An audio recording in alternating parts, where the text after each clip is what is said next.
I do two things. I help businesses cut all their expenses and get access to over 1 million new customers.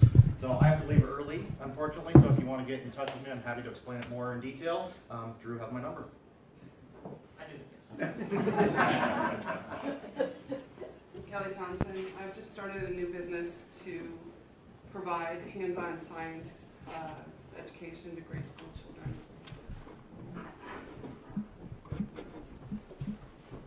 Durando Dickerson, handyman in service. We do property inspections, property rebuild, and building. Will McLean, I'm Director of Business Development for GPS Staffing. We do IT, healthcare, recruiting, a little bit of everything. Those are kind of our specialties. Fred Kaplan, your non-salesperson here. I'm not here to sell anything. If people have got extra time and would like to volunteer with some organizations, let me know. I'm semi-retired, so I don't have to sell anything to anybody. And I've been studying marketing since I was like 18 years old, so I do it practically for non-for-profit organizations. Also, I work with several groups. One is the Colorado Technology Association. We have an upcoming event for those of you that love to network. That's going to be, I should remember the dates, but it's next month, March 16th. And it's going to be at Sports Authority Field. It's a great event. We only are going to get 1,400 people there, so some great food, great networking. We encourage people to bring their cards, and if you need a physical reminder, come and get a card from me. Morning, everyone. Peter Okrepke. My company is Clickwell Media. We're a strategic digital media marketing company. So we do everything from web development into internet marketing. We help people navigate through those choices. Good morning. I'm Chris Early with the App Wizards. We are a web and mobile app developer. We specialize in mobile app development for small to mid-sized businesses and organizations. We keep it simple and we keep the price down, and we effectively help you connect to your customers and or employees on the go. Chris Early with the App Wizards. Joyce Boystel, Boomer Social Media Tutor, can help you with LinkedIn, Facebook, Twitter, Pinterest. Do not panic in the next 2 months when you see your new version of LinkedIn. Though I will probably panic myself. When one day I open it up and just, it's new. So anyone in this group, 10 minutes, I would help you, no charge, virtual session, if you just need a little bit of navigation with this new look. So Joyce Boystel, Boomer Social Media Tutor, help you learning how to do your own social media. My name is Tyson Cornelson. I work for Dent Depot. It's a paintless dent repair facility based in Denver. If anybody has any hail damage on their cars or any dents and need any help with it, get in touch with me. All right, we have attracted an amazing group of people here. Thank you for being here. All right, please do help us continue to promote this. I'll mention this real quick. We are live right now to the nation, to the world on Facebook Live. You can go there on your phone and help promote it right now and share it. So if you are savvy with that, please do share us that way. You can also tweet about us at Boost Denver. We'll update that to Boost Biz Ed here soon. So please help us out that way, and let's share the wealth. Let's all grow together. All right, that's it. Okay, we are ready for our feature presentation. A few words about Monica. Monica Gutierrez is a digital marketing consultant and the owner of Mariposa Marketing, a marketing agency that specializes in small and mid-sized businesses. She has a decade of marketing experience working with businesses such as home services, real estate, law, fitness, technology, HVAC, automotive, healthcare, food and beverage, retail, and veterinary medicine. She enjoys working with such businesses. She enjoys working with such business owners and decision makers to build a strong marketing strategy and implement effective measurable, and cost-efficient marketing techniques into their businesses. So with a wild round of applause, please help welcome Monica Gutierrez.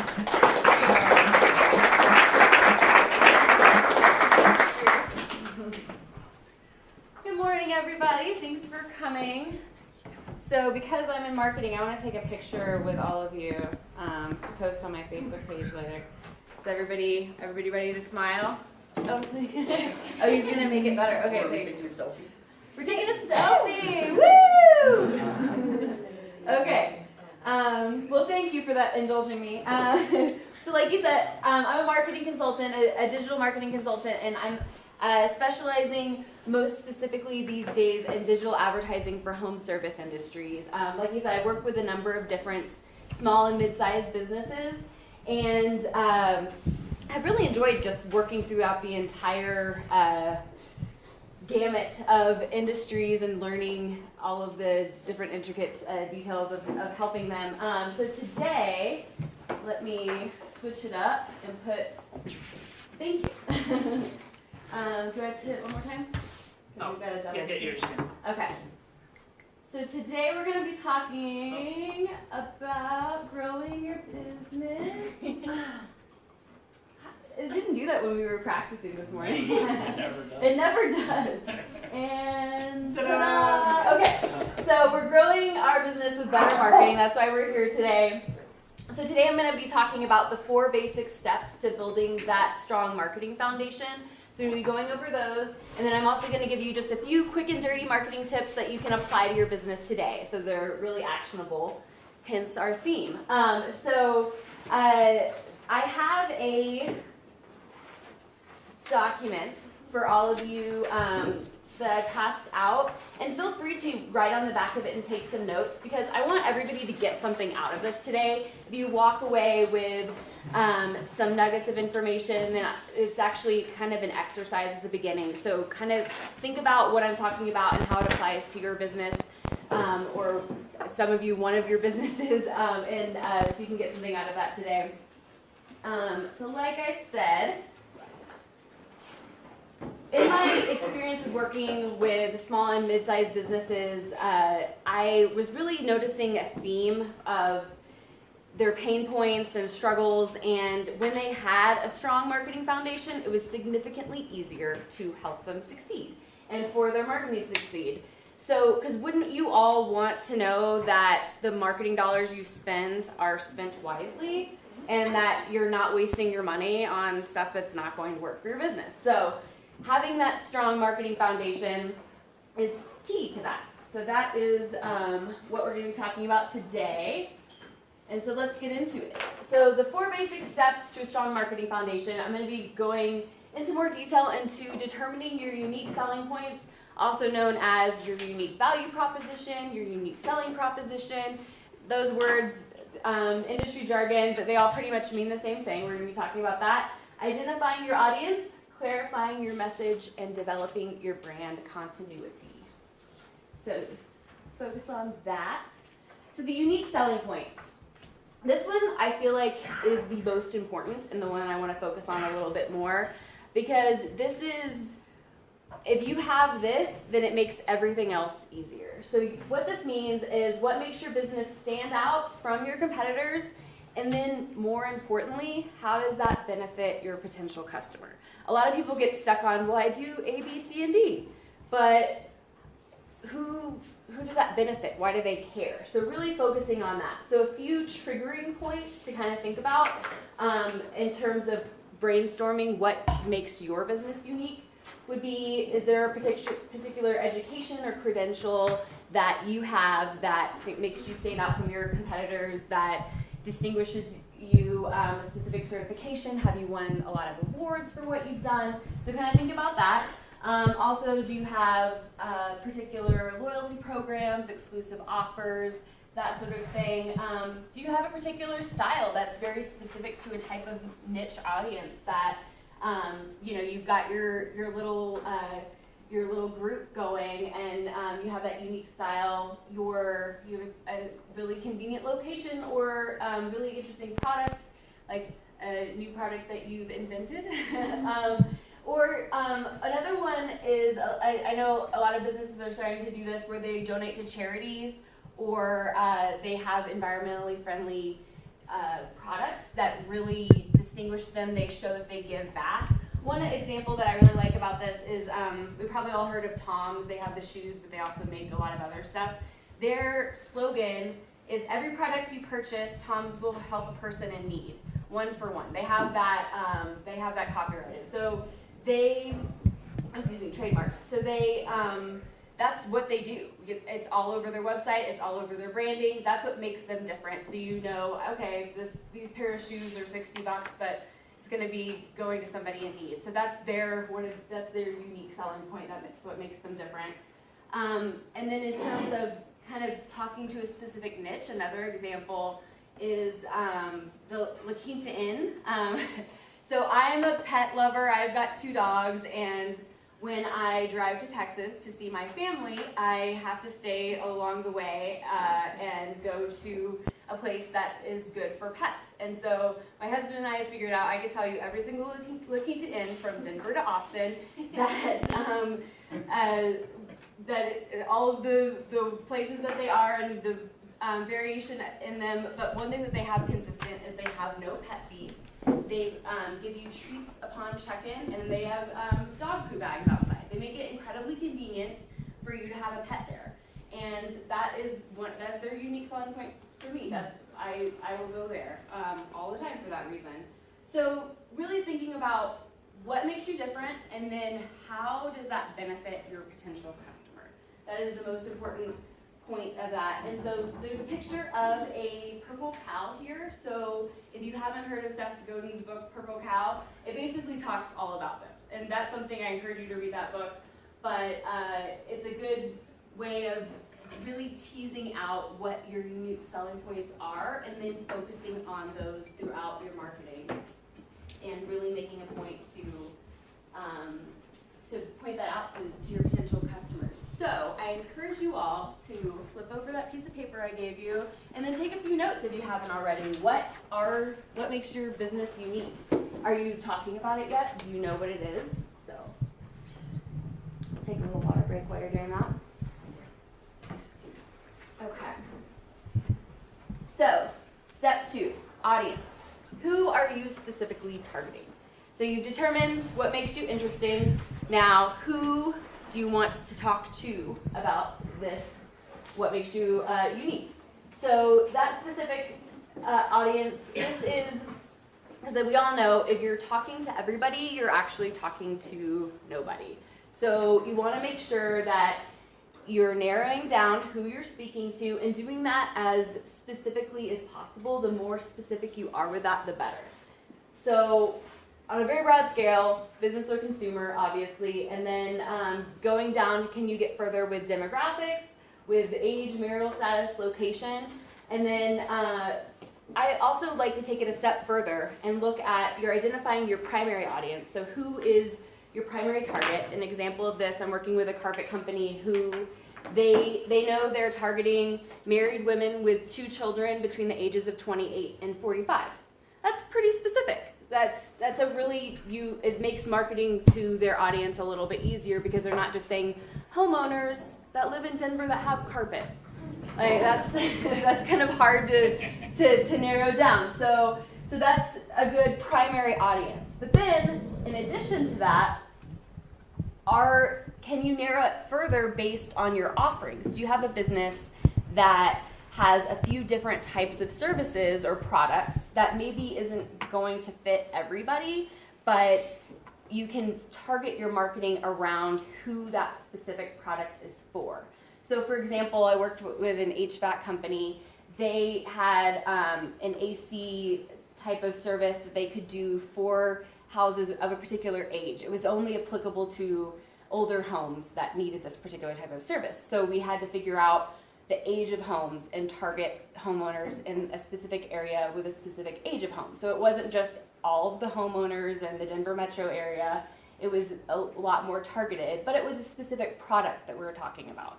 So kind of thinking about it is that how can you narrow it down really really specifically in terms of who you're speaking to, And one of the ways of looking at this is, your perfect avatar. Who is that?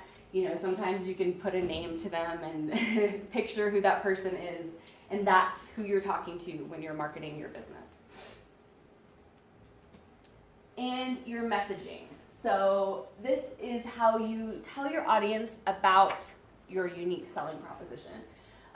So above all, make it very clear. I've spoken to a number of businesses who have a paragraph of what it is that they do, and it doesn't make any sense. It needs to be clear, precise, and resonate. Do they know? This is the elevator pitch, essentially, when you're first starting out and thinking of it as, I do X for XYZ, and make it very clear. So when the person reads what you're talking about, sees what you're talking about, hears what you're talking about, they know exactly what you do, who you serve, crystal clear, no ambiguity whatsoever. And to make this consistent across everywhere. So, if you've got a smaller business, you're just starting out, so your elevator pitch when you're networking, your website, any social media platform that you have, everywhere you're talking about your business, it needs to be consistent and clear. And then in terms of speaking their language, what I mean by that is, for example, if you're a business-to-business company and you're targeting a specific industry, can you speak that industry jargon? Do you know what terminology they use? If, say, you specialize in tech companies, can you speak to their language? Because that makes you sound more trustworthy. It makes you show that you understand what their pain points are and that you can help them. And if you're not speaking their language, they're not going to hear you. So think of it in that way. If you're targeting a specific audience, what type of language do they use to speak about what interests them, what they need, and how you're going to resolve it?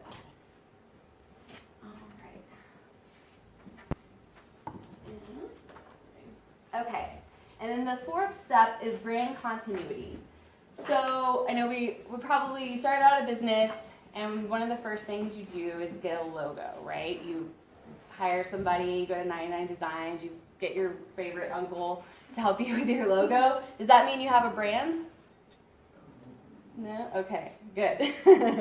So that's a mistake a lot of businesses starting out do. They think, oh, I have a logo, and I maybe have a variation of that color to put on my business card, and that's good. So no, that's kind of what this image shows is your brand is a huge umbrella of your business. So the logo is part of that. You've got all of the aspects of what your business represents, and including your customer experience. And I think that's the biggest element that is left out when you're considering your brand, especially as you grow and you start having employees that are representing you. Because if they don't understand what your business stands for, it's hard for them to represent your business in a continuous way that is on brand. So understanding what that is and communicating that to your employees. A few examples of this. So for example, Starbucks. You go to Starbucks in a podunk little town in Texas, you go to Starbucks in New York, you're gonna have the same coffee choices, you're gonna have the same logo in the same place, and the same experience. You're gonna order your coffee, and they're gonna write your name on the cup, and you're gonna wait for it.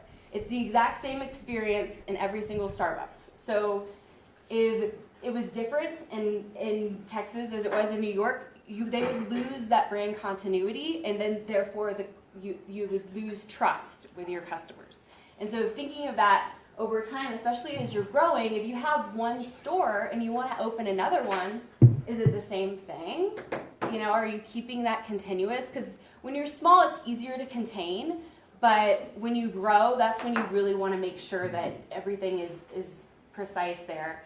And another element of kind of teasing out that what you stand for, because it's identifying what your business stands for. An inception story is often very compelling to help you discover what this is. So for example, I really like Annie's Homegrown. They have those macaroni and cheeses, and it's the organic. So on their website it says, Annie believed it was possible to build a socially Conscious and successful business. This was her goal when she started selling mac and cheese from her car trunk in 1989. So that's on the website. That story is on their packaging. They have a little bunny logo. They have a slogan that says organic for every bunny. If you look at their social media accounts, they have kind of a fun little vibe where they have a bunny theme, they have an organic theme, they have a socially conscious theme. That's all very, very consistent. And that was all derived from the inception of that business. And it's very easy to see where that goes. You kind of create a culture, you create a trusting environment for your customers. They know what you sell, they know what you stand for, they're happy to pay a little bit more because they know you have a good product. So thinking of where that can apply to you, another example is Zappos. You get shoes there, free shipping, free returns, great customer service. That's what they stand for. If they didn't have that, and that's part of the customer experience, it's not just the logo, it's not just the slogan, it is the entire brand identity of that business. So these are 4 steps to apply to your business, and I encourage that you do this every year. And then also when you're creating a new product or service, to kind of take this big step back and not be so focused on, well, where are we going to market? What are we going to do? Get to the root of it. Find out what your unique selling points are, your audience, your messaging, and your brand continuity. And that will make it so much easier to figure out where you want to market, where it's worth spending your money. So that is my overarching, yes? I can read every one of these from the back row. I'm very excited about this. Except for the purple on the bottom right corner. What is that? It says full customer experience. Is that right here? No, that one. Oh, No, this. no, that It says one. quality content. Quality. You're right, that is hard to read in this projector. Yeah, I'll have to just take note of that. FYI. Yeah, so quality content, I should have changed that to a white text. Huh? Thank you. Sure, so, all right. So I like this quote from Steve Jobs because it kind of encompasses what I've been talking about. Marketing is about values. It's a complicated, noisy world, and we're not going to get a chance to get people to remember much about us. No company is. So we have to be really clear about what we want them to know about us. So it's really being very strategic with what you want your customers to know, and that's how you differentiate yourself from your competitors. So here are some quick and dirty marketing tips. I have a worksheet a list of 10 of these that if you are interested, you can fill out that green sheet and I can email it to you, as well as the worksheet on what I just talked about before, so you can kind of fill that out and take some time to apply that to your business. So I'm going to just talk about a few of the tips today that I find the most relevant to take with you today. Pick a few channels and stick with them. I see a lot of businesses, especially when they're starting out, make this mistake. There's so many social media accounts, there's so many different places you can market, so like, okay, I need LinkedIn and I need YouTube and I need to do Facebook and I need to do Snapchat and Instagram, and they do none of it. And it looks really bad because they're just overextending themselves. So pick a few and you choose them based on your audience. There are ways to kind of research where your audience is most likely to be, and that is a way to kind of at least get started, to know which ones to pick initially, and then give it some time. Really invest in knowing, okay, I'm going to do these 3 things, I'm going to do them damn good, and I'm going to see how it works and see if it resonates with my audience. I spoke to a business coach, and she started doing Facebook Live videos. Hello, Facebook Live. And she didn't do a whole lot else, and it resonated very well with her audience, and she got a lot of business from it. So, but she wasn't trying to be on every single video platform there was. She just chose the one and did it good and did it consistently, and it worked really well. So kind of applying that to your business as much as possible, and then you can grow and expand from there. And then building a sales funnel. So a good exercise for implementing this is to kind of map out the customer journey. So they go to your website, and then what happens? And, did they fill out a contact form? Do you have a way to get them to go back to your website? Do you have a way to contact them after they've bought from you or they visited your store? Is there a full cycle there? Or do they just go and leave forever and you just hope they come back and remember you? Because I guarantee you they won't. So building that sales funnel, and the funnels can get really intricate, but just start out simple with, I think the website, if you have any type of online presence, that's a really easy place to start. Go to the website, and then are you doing a newsletter? Is there any type of capturing their information so you can market to them later? If you have any type of e-commerce, do you have a way to target them if they didn't complete their purchase? So really figuring out what that sales funnel is, so you're not losing that business that you're paying to bring to your website or you're paying to bring to your store. You're bringing them back, because repeat business is the best type of business that you can have. And then consider Facebook advertising. I think this is one that's becoming a little bit more known with businesses. It's being used effectively and ineffectively, and I do not mean boosting Facebook posts. That is a very small piece of Facebook advertising. Facebook advertising, when done well, can be very cost efficient and effective. It's measurable. You have a very large audience that you can very highly target. And there's just such a large, most businesses, not every business this is good for, but there are a considerable amount who would be very beneficial. This would be very beneficial for, who are underutilizing it or not using it at all. So I do recommend considering this for your business. This is something that I do that I can talk to you more about if you're interested in it. But even just getting started on your own, there's a lot that you can just kind of start to play around with to see if your audience is there. And you don't have to have a lot of likes on your page to do this. And then the last two, choose trackable options. So it is difficult to do this with a lot of marketing. However, the more information you have about what you market, the better it'll be to know if it's working. So if you are just using anecdotal evidence on whether or not something's working, that's not good enough. You have to create ways to track what you're doing. So, digital advertising, there's a ton of techniques to do this, but even if you're doing coupons or you're doing any types of email marketing, they're just knowing that when you're investing your marketing dollar, it's ideal to put in a trackable way, even if it's at the very least inbound leads, to say, where did you come from? That's the simplest way to get started, to just have an idea of where people are finding you, and knowing if what you're investing your money in works. And last for today, like I said, there are 10 of these. I do think this complements the trackable piece, but A/B testing. So when you're marketing, there are so many variables, and you can know, maybe you had the perfect message and the perfect ad or the perfect flyer, but it wasn't in the right spot. And so you have to really deduce what is working and why. And it can be really simplistic with this if you're doing it on your own. This is actually a service that my business is going to start providing in March. And so if anyone's interested about that, I don't even have it on this sheet, but make a note or contact me, because I'm going to be helping businesses do A/B testing for messaging and imagery. But just to do it yourself, to know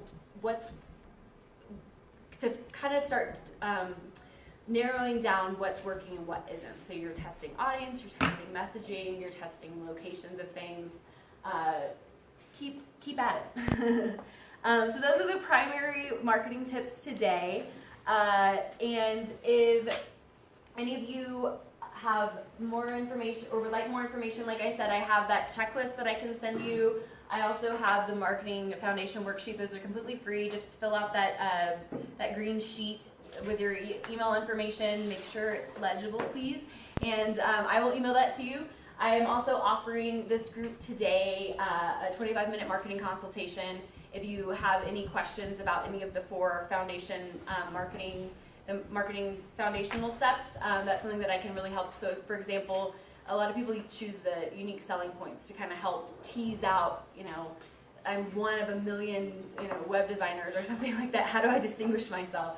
So, so that's something that I am really good at helping people with. So please fill that out. And since we have a few more minutes, does anybody have any questions for me about any of this? Yes. So back when you were talking about Facebook ads, Mm-hmm. you mentioned boosting. Yes. So, and then you said like they're different in some way, which.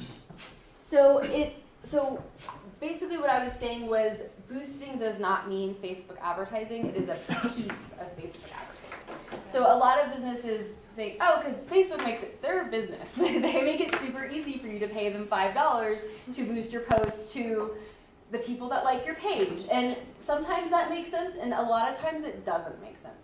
So what I'm saying is to use that sparingly, but the Facebook ad world is so broad. You can get so intricate. There's remarketing techniques you can use. You can do so much with it.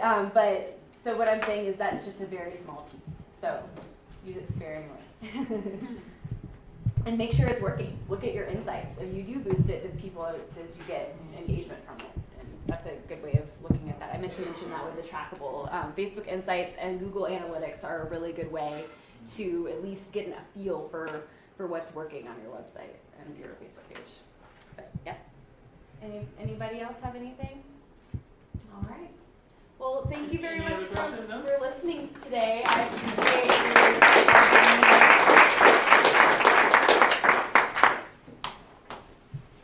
Here's proof that we are live. Oh, did we all It's share probably this? delayed. Yeah. Yeah. You still have time to share it with those who aren't here, and you can come back to it. So thank you, Monica, so much. Yeah, thank you. All right, so hopefully you got some insights. You're taking some good notes on some action that you can take.